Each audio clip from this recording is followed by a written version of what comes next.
Assalamualaikum warahmatullahi wabarakatuh.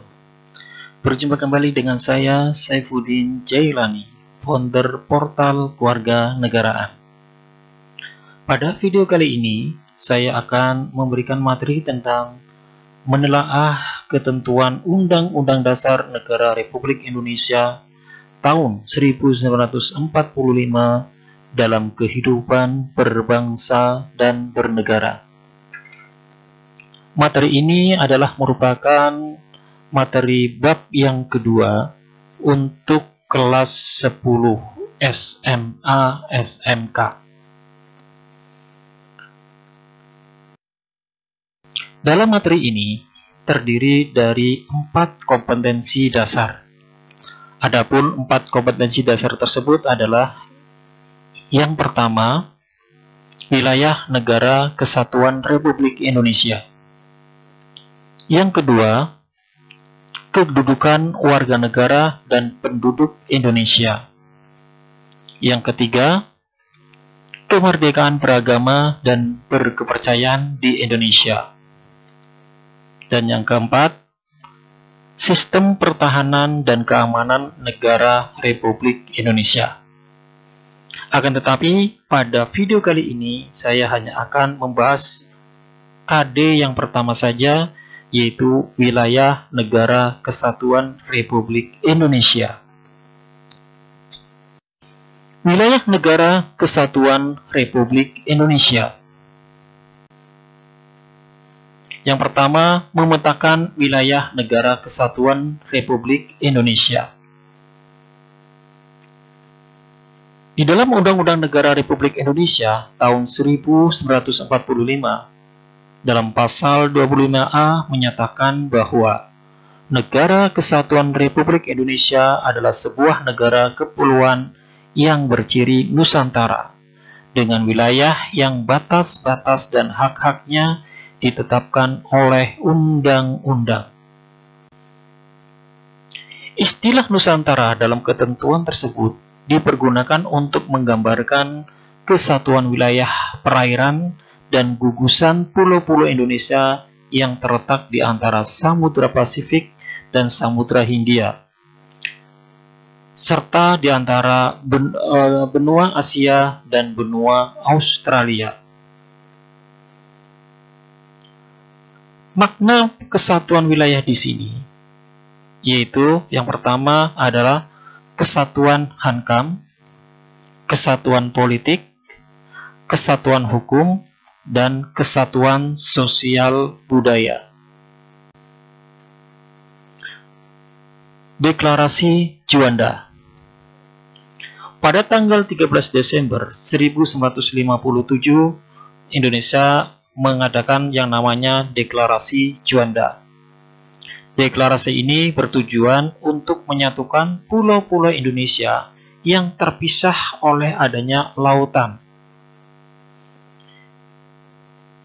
Dalam deklarasi Juanda ini dinyatakan bahwa segala perairan di sekitar, di antara, dan yang menghubungkan pulau-pulau yang termasuk dalam daratan Republik Indonesia dengan tidak memandang luas atau lebarnya adalah bagian yang wajar dari wilayah daratan negara Republik Indonesia. Dan dengan demikian merupakan bagian daripada perairan pedalaman atau perairan nasional yang berada di wilayah kedaulatan negara Republik Indonesia. Penentuan batas laut 12 mil yang diukur dari garis-garis yang menghubung titik terluar pada pulau-pulau negara Republik Indonesia akan ditentukan dengan undang-undang. Perhatikanlah kalian peta Indonesia antara sebelum dan sesudah wilayah Indonesia sesudah adanya deklarasi Juanda. Kalau kalian lihat di peta sebelum wilayah Indonesia ini adanya deklarasi Juanda, Indonesia itu wilayahnya itu terpisah adalah laut. Sementara sesudah adanya deklarasi Juanda, wilayah Indonesia menjadi satu kesatuan, tidak terpisahkan oleh laut. Berdasarkan deklarasi Juanda tersebut, Indonesia menganut konsep negara kepulauan yang berciri Nusantara atau archipelagic state. Konsep itu kemudian diakui dalam Konvensi Hukum Laut PBB tahun 1982 atau UNCLOS 1982. UNCLOS adalah United Nations Convention on the Law of the Sea yang ditandatangani di Montego Bay, Jamaika tahun 1982. Indonesia kemudian meratifikasi UNCLOS 1982 tersebut dengan menerbitkan Undang-Undang Nomor 17 Tahun 1985. Sejak itu, dunia internasional mengakui Indonesia sebagai negara kepulauan. Dampak dari pengakuan ini, maka Indonesia mendapatkan tambahan wilayah sebesar 2 juta kilometer persegi. Dengan adanya wilayah penambahan ini 2 juta persegi, maka luas wilayah negara kita adalah 5.180.053 km persegi. Terdiri dari wilayah daratan seluas 1922570 km persegi, wilayah lautan seluas 3257483 km persegi. Tersebar 13.466 pulau yang terbentang dari Sabang sampai Merauke. Sesuai dengan hukum laut internasional yang telah disepakati oleh PBB tahun 1982, berikut ini adalah gambar pembagian wilayah laut menurut Konvensi Hukum Laut PBB.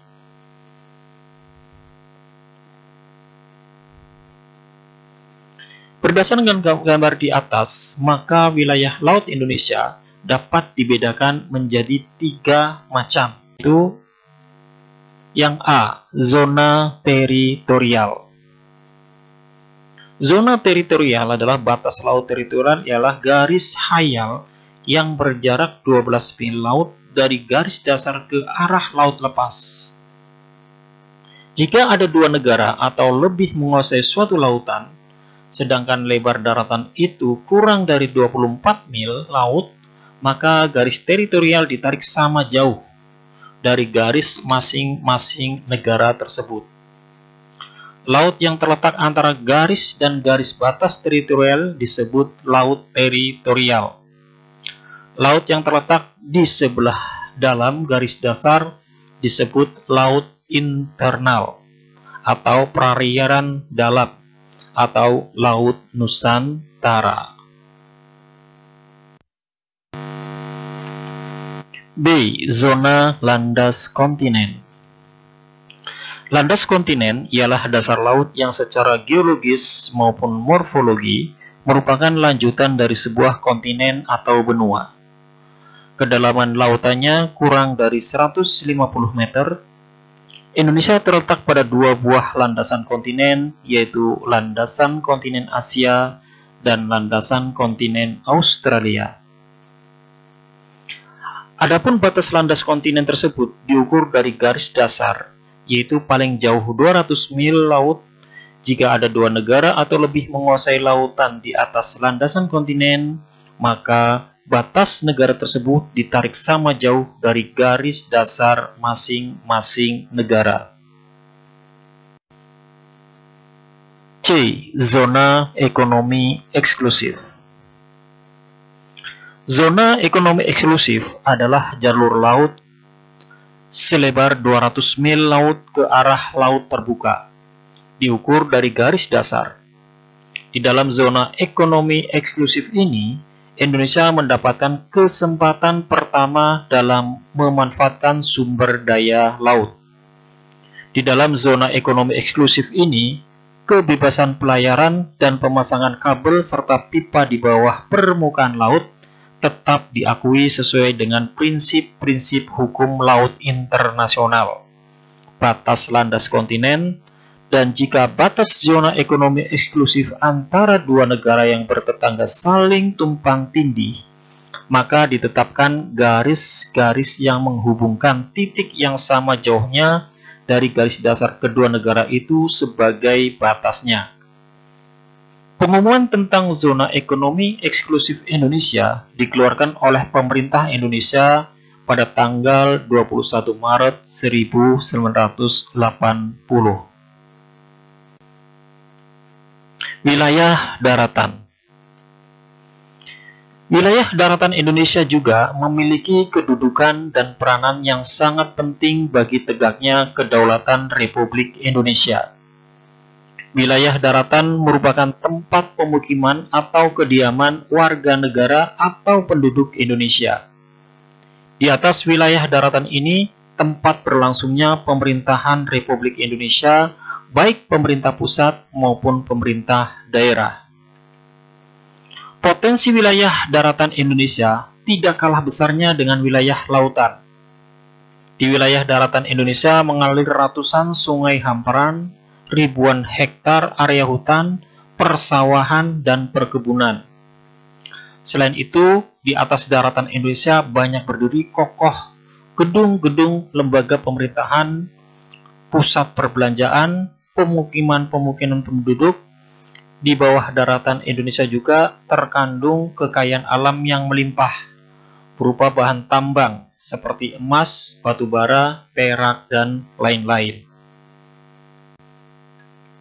Wilayah udara. Selain wilayah lautan dan daratan, Indonesia juga mempunyai kekuasaan atas wilayah udara. Wilayah udara Indonesia adalah ruang udara yang terletak di antara permukaan wilayah daratan dan lautan Republik Indonesia. Berdasarkan Konvensi Chicago tahun 1944 tentang penerbangan sipil internasional, dijelaskan bahwa setiap negara mempunyai kedaulatan yang utuh dan eksklusif di ruang udara yang ada di atas wilayah negaranya. Negara kita mempunyai kekuasaan utuh atas seluruh wilayah udara yang berada di atas wilayah daratan dan lautan. Wilayah ekstrateritorial. Republik Indonesia juga masih mempunyai satu jenis wilayah lagi, yaitu wilayah ekstrateritorial. Wilayah ekstrateritorial ini merupakan wilayah negara kita yang dalam kenyataannya terdapat di wilayah negara lain. Keberadaan wilayah ini diakui oleh hukum internasional. Perwujudan dari wilayah ini adalah kantor-kantor perwakilan Republik Indonesia di negara lain. Contoh di gambar adalah kantor kedutaan wilayah Indonesia yang ada di Amerika Serikat. Yang kedua adalah batas wilayah negara kesatuan Republik Indonesia. Indonesia, sebuah negara yang secara geografis memiliki perbatasan-perbatasan dengan negara lain. Adapun perbatasan-perbatasan Indonesia dengan negara lain adalah: yang pertama adalah batas wilayah Indonesia di sebelah utara. Batas wilayah Indonesia di sebelah utara, Indonesia berbatasan dengan negara yang pertama adalah Malaysia, Singapura, Thailand, Vietnam, dan Filipina. Batas wilayah yang kedua adalah batas wilayah Indonesia di sebelah timur. Batas wilayah Indonesia sebelah timur, wilayah Indonesia bagian timur berbatasan langsung dengan daratan Papua Nugini dan perairan Samudra Pasifik. Provinsi Papua berbatasan dengan wilayah Papua Nugini sebelah barat Flay dan Sandun. Yang ketiga, batas wilayah Indonesia di sebelah selatan. Wilayah Indonesia sebelah selatan, Indonesia berbatasan dengan Timor Leste dan Australia. Akhir adalah yang keempat, batas wilayah Indonesia di sebelah barat. Batas wilayah Indonesia di sebelah barat berbatasan langsung dengan Samudra Hindia dan perairan negara India. Dua pulau yang menandai perbatasan Indonesia-India adalah Pulau Ronde di Aceh dan Pulau Nicobar di India. Demikianlah materi pada pertemuan kali ini. Semoga atas penjelasan ini kalian sudah memahami bagaimana wilayah negara kesatuan Republik Indonesia, sehingga kalian sebagai warga negara yang baik tentunya akan mempertahankan wilayah Indonesia jangan sampai jatuh ke negara lain meskipun sejengkal. Akhir kata, sampai berjumpa di video yang selanjutnya. Sampai jumpa dan salam Pancasila.